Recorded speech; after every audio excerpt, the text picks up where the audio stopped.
সিসামারায় এটি আমাদের দ্বিতীয় দিন। ঘুম ভাঙল ময়ূরের ডাকে। আস্তে আস্তে সূর্যোদয় হতে না হতেই আমাদের বেরিয়ে পড়তে হলো আমাদের সাফারির জন্য, জলদাপাড়া সাফারি। আমরা পেয়েছিলাম ভোরের স্লটটি। এই স্লটগুলো আপনাদের বুকিং করে নিতে হবে আগের থেকে। হোটেলে যেখানে থাকবেন তারাই ব্যবস্থা করে দেবে। আমরা হোটেল থেকে বেরিয়েছিলাম 5:15 নাগাদ। সাফারি ভোরবেলায় শুরু হয় 6:30 থেকে। আমরা বুক করেছিলাম একটি পার্সোনাল জিপ। একটি জিপে 6 জন অবধি যাওয়া যায়, তবে আমরা ছিলাম 3 জন। জিপের ভাড়া আমাদের পড়েছিল 1735 টাকা। ভাড়া করার জন্য আপনাদের অবশ্যই নিজেদের আইডেন্টিটি প্রুফ দিয়ে আগে থেকে স্লট বুকিং করতে হবে।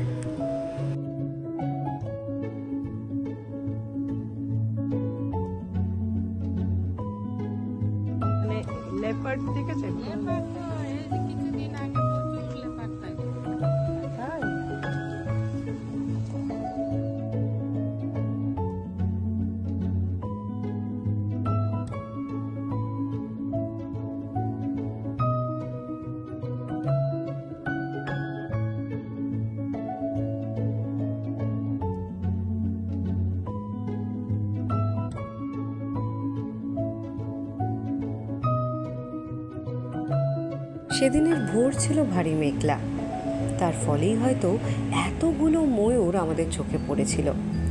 আর আরও সুন্দর হয়ে গেছিল এই ঘন অরণ্য।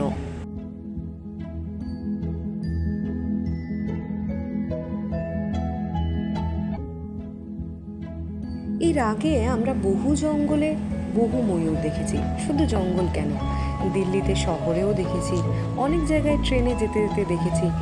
তবে এই প্রচুর পরিমাণে ময়ূর হয়তো এই প্রথমবার দেখলাম। আমাদের এখানে কলকাতার রাস্তায় যেমন কাক উড়ে বেড়ায়, ঠিক সেখানে যেন মনে হচ্ছিল জলদাপাড়ায় কাকের জায়গায় ময়ূর উড়ছে। খানিক যেতেই চোখে পড়ল ইন্ডিয়ান বাইসন।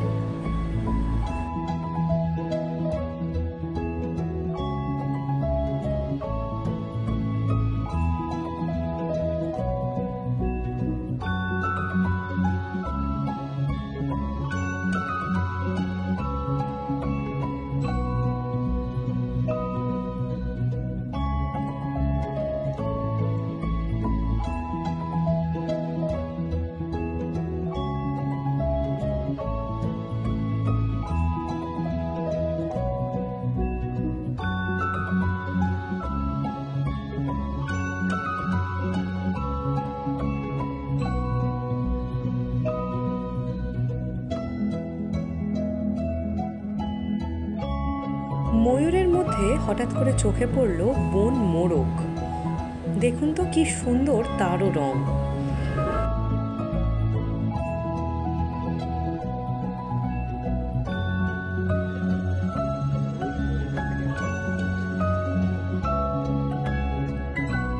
আবার বাঁক ঘুরতে না ঘুরতেই এক দল ইন্ডিয়ান বাইসন।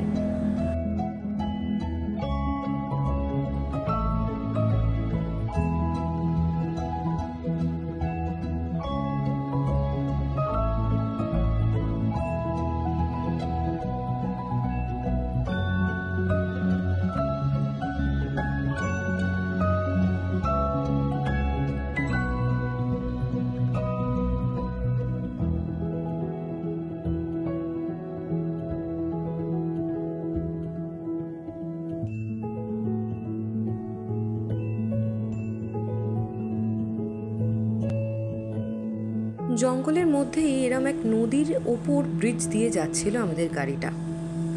এই দৃশ্য দেখে দাদাকে বললাম একটু থামাতে। গাইড নিজেও এই রূপ দেখে অবাক। সেখানে দাঁড়িয়ে মনে হয়েছিল রূপকথার গল্পের পাতা থেকে যেন তুলে আনা কোনো ছবির দৃশ্য দেখছি। নদীর ধারে এই 2 হরিণ এবং 2 বককে দেখে যেন মনে হচ্ছিল পাশেই কোনো কুটিরে আছে বুঝি শকুন্তলা। আবার দেখুন তারপরেই চোখে কি ধরা দিল। মা ময়ূরীর সাথে যাচ্ছে তার কতগুলি ছানা।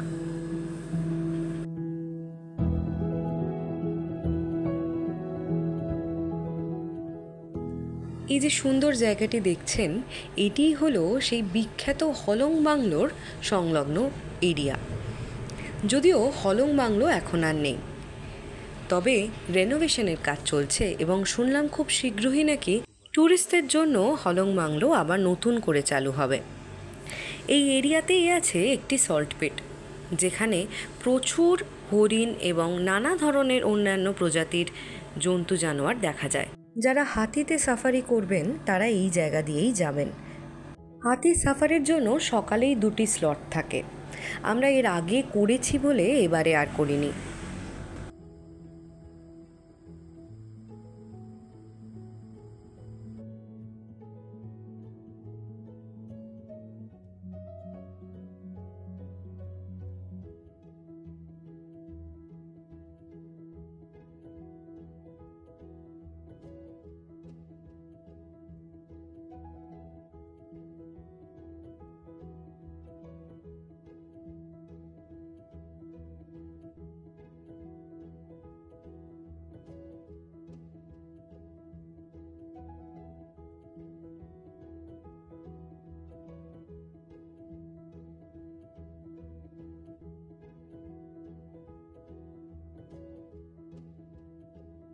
এই অপূর্ব দৃশ্য দিয়েই শেষ হয়েছিল আমাদের জলদাপাড়া যাত্রা।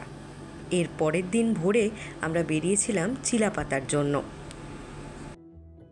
চিলাপাতা ফরেস্ট সিসামারা এরিয়া থেকে অনেকটাই দূর, তার জন্য সকাল 4:30টার সময় আমরা রওনা দিই জঙ্গলের সাফারির জন্য।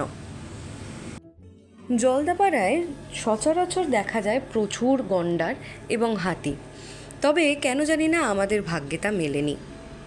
শুনেছিলাম চিলাপাতায় নাকি কিছুই দেখতে পাওয়া যায় না, তাও মনে কষ্ট নিয়েই উঠে পড়ে চলে এসেছিলাম চিলাপাতা।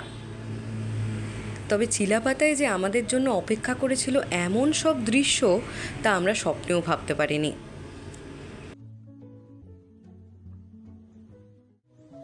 যদি জঙ্গলের সৌন্দর্যের মধ্যে তুলনা করা হয় তাহলে কিন্তু চিলাপাতা দেখতে বেশি সুন্দর। ওদিকে জলদাপাড়ায় যেহেতু বড় বড় গাছ কম এবং গ্রাসল্যান্ড বেশি, তার জন্য কিন্তু সাইটিং বেশি হয়। কিন্তু চিলাপাতা জঙ্গল হিসেবে আমার মনে হয় আরও বেশি রোমাঞ্চকর। এই জায়গাতে কুচবিহারের রাজাদের দুর্গের ধ্বংসাবশেষ দেখা যায়।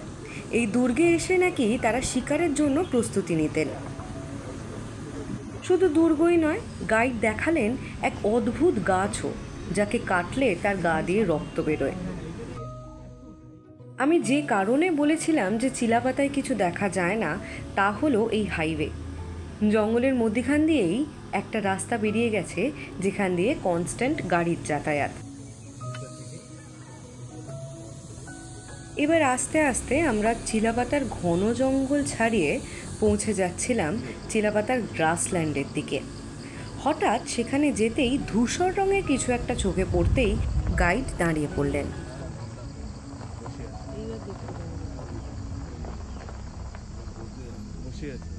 আমাদের গাইড দাদাটিও ছিলেন খুব ভালো, তিনিও বুঝেছিলেন আমাদের কথা, তার জন্য কোনো ওয়াচ টাওয়ারে না নিয়ে গিয়ে আমাদেরকে নিয়ে এসেছিলেন এই গ্রাসল্যান্ডে।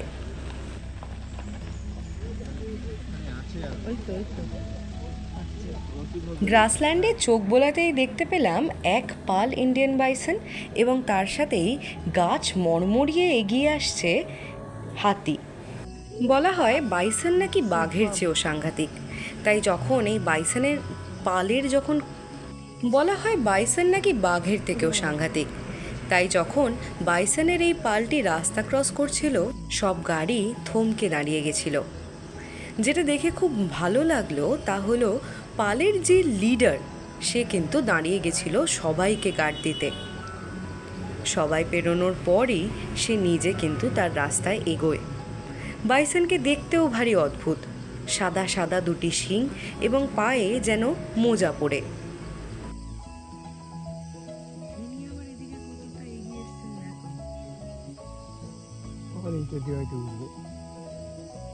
ডুয়ার্সের সব থেকে আইকনিক জন্তু যদি কিছু হয় তা হলো বাইসন, কারণ গোটা ইন্ডিয়ায় খুব কম জায়গাতেই এই বাইসন বা গৌড় দেখা যায়। বাইসনের ক্রসিং দেখে মুখ ঘোরাতেই দেখলাম হাতি অনেকটা এগিয়ে এসছে। কিন্তু ও কি, হাতির পাশে যেন আরও দুটি ধূসর কিছু নড়াচড়া করছে।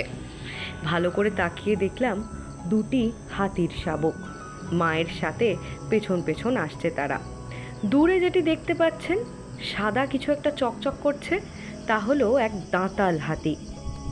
দাঁতালকে দেখতে দেখতেই দেখলাম মা এবং তার দুই শাবক আরও কাছাকাছি চলে এসছে আমাদের গাড়ির।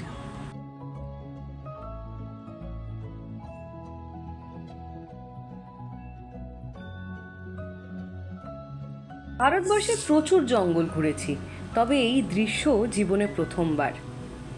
দেখুন মা আবার গাড়িদেরকে বলে দিচ্ছে সরে দাঁড়াও, আসছে আমার বাচ্চারা।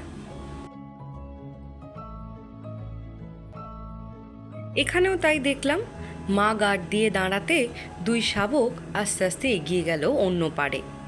তারপর তারা পৌঁছানোর পরেই মা এগোলো, যদিও মা একবার ঘুরে এক পা তুলে আমাদের দিকে তাকাচ্ছিল। তখন বেশ ভয়ই পেয়েছিলাম আমরা।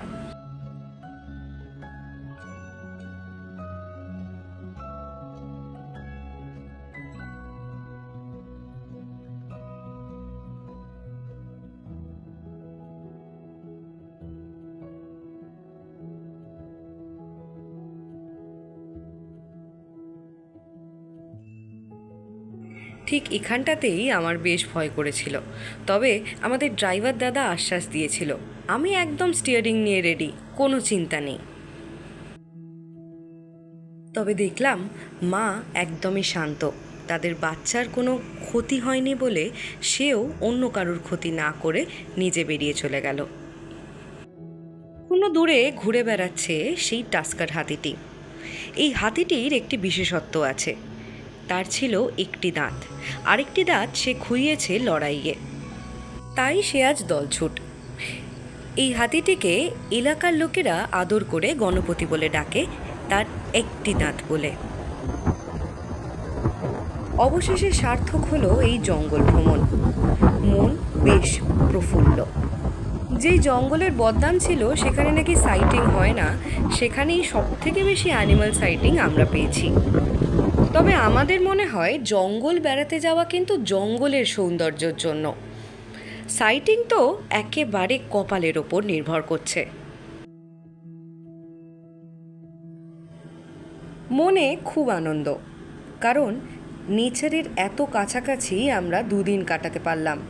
জঙ্গলের সোদা গন্ধয় মনের সমস্ত ডিপ্রেশন যেন একেবারে মিটে গেল। এইভাবেই শেষ হলো আমাদের দুদিনের জঙ্গল সাফারি। এরপরে আমরা যাব কোচবিহারের সমস্ত দর্শনীয় স্থান। হোটেল থেকেই আমাদের গাড়ির ব্যবস্থা হয়ে গেছিল, তাই কোনো অসুবিধে হয়নি।